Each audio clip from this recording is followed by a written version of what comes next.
据美国之音报道表示，随着中共对台采取越来越频繁的灰色地带侵扰与法律战，国际社会对中共武力犯台的担忧日益增加。近期，多位学者警告称，原以维稳为主要任务的中共武装警察部队，简称武警，很可能在未来的对台军事行动中扮演着关键的角色，包括斩首行动、夺取战略要地，甚至协助中共军队实施戒严统治。那么更为值得警惕的是，中共可能将武警的行动包装为警察行动，以规避正式开战的国际法律后果，从而使有意援助台湾的国家陷入道义和法律上两难。中共官媒近日报道了拳击今年开训的消息，其中驻福建的武警第2机动总队展示了快速架桥与冲锋艇操架的训练画面，这引发了国际媒体的广泛关注。美国商业内幕指出，武警正在强化水上作战和城镇战的训练，这表明中共可能计划在未来的对台军事行动当中让武警执行关键任务。美国国防大学高级研究员吴志远认为，尽管武警不太可能直接参与初期的大规模攻台行动，但是如果中共军队在台湾陷入持久战，武警可能会被调往台湾实施军事治理。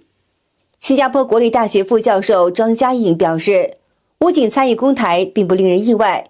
2019年香港反送中运动期间，曾传出有许多武警以便装的方式穿上港警制服，甚至是便装 T 恤参与镇压。类似手段同样可能会被用在台湾，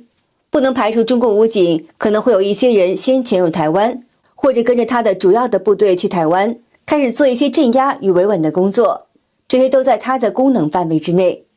武警的组织架构与法律地位近年来发生了重大变化。根据美国国防部2024年中国军力报告表示，武警已经从过去接受中央军委和国务院双重领导的模式，转变为完全由中央军委直接指挥。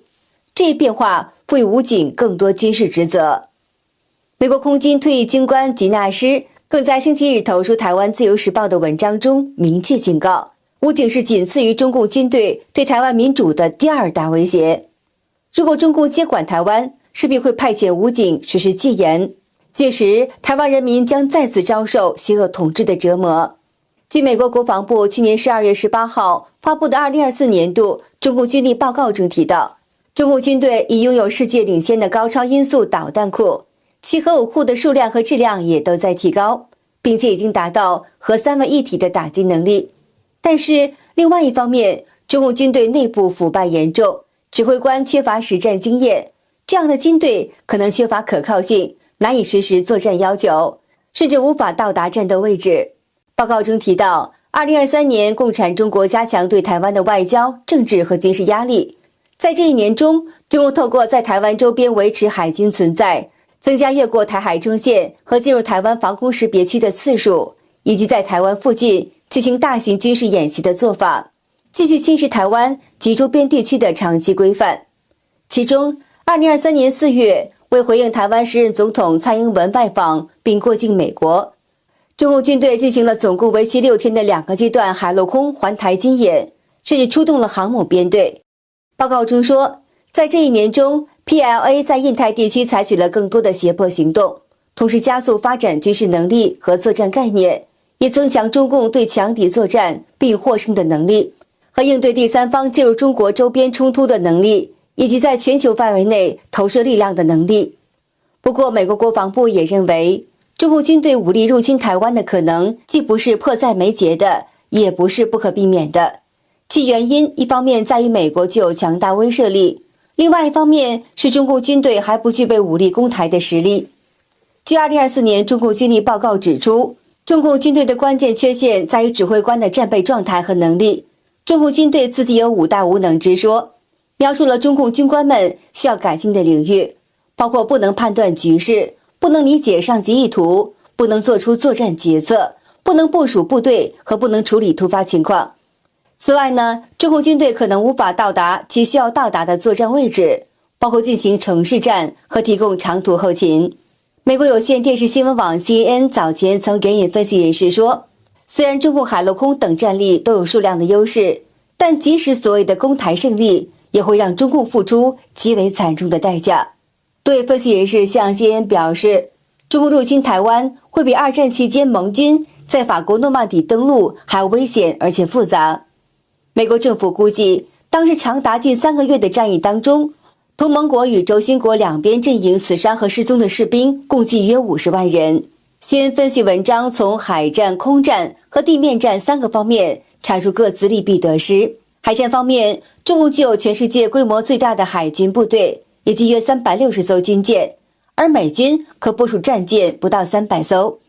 中共军方必须将大量的战车、火炮、弹药、燃料及作战人员集中在海岸线，并运送大规模的部队渡过长达177公里的台湾海峡。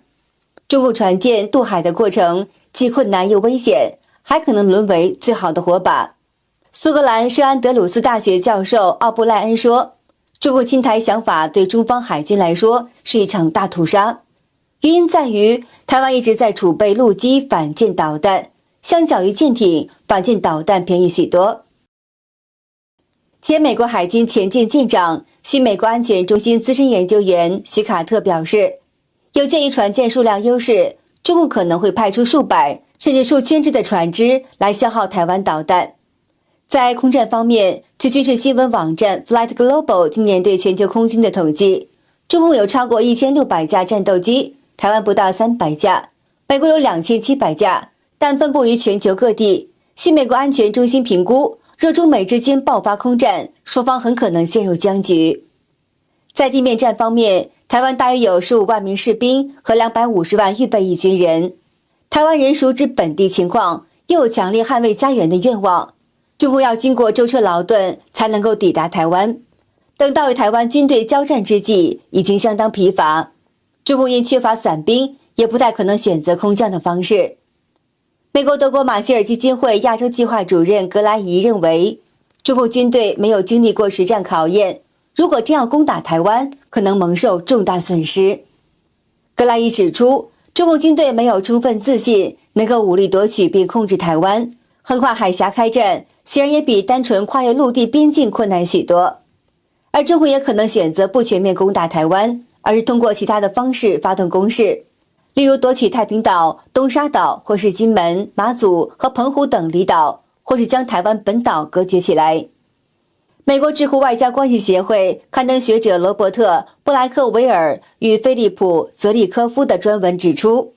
中共采取隔绝战术可能更为有效。中共军方将实施控制台湾的空域与海域，过滤并净空附近的船只与飞机。如果被中共认定为具有敌意，例如美国的外援，很可能遭到当局驱逐。时政评论员王鹤表示，鉴于中美之间的实力差距，中共也只能是动动嘴皮子，还不敢采取实质性动作。王鹤说，包括中共自己判断的话，如果入侵台湾，美国肯定会介入。在中美两国内部，其实大家都是心知肚明的事情，但是在外交政策舆论上，美国保持主动性和灵活性，所以他一直都没有公开声明对台湾就是会军事介入的这个问题。否则的话，中共如果有实力打，他不早打台湾了，怎么会拖到现在？此前，国际非营利组织民主联盟基金会和德国民调机构拉塔纳曾联合展开一份名为民主认知指数的问卷调查，对全球53个国家52785名受访者做了问卷调查。当被问及如果中共入侵台湾，是否应切断与中国的经济联系时，接受调查的53个国家当中，除了中国以外，有26个国家的多数民众表示，他们的国家不应该与中国保持经济联系。这些国家包括美国、日本、韩国和德国等许多中国的主要贸易伙伴，合计占中国贸易总额的 53% 以上，即 2.3 万亿美元。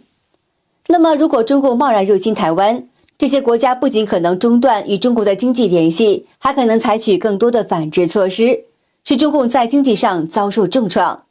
尤其是近年来，中国大陆经济已呈现出明显下滑趋势。一旦中国发动攻台战争，战争成本将进一步拖垮中国的经济。如果供应链中断，将直接打击其战争能力。更重要的是，中共统治基础是建立在高压政策与谎言宣传之上的。一旦其攻台行动失败，国内的不满情绪、政治危机将被迅速引爆，最终导致其政权崩塌。从历史经验来看，许多集权政权都是在对外扩张的失败中走向灭亡。中共如果执意武力攻台，势必会重蹈覆辙，让自己成为历史的笑柄。总之，中共对台湾的军事威胁无法掩盖其内部的脆弱与失败，无论是民心向背、经济实力还是军事能力，中共都无法承受攻台的代价。这场冒险只会让中共政权走向毁灭，并最终被历史扫进垃圾堆。好的，以上是今天的全部内容，感谢您的关注，我们下期见。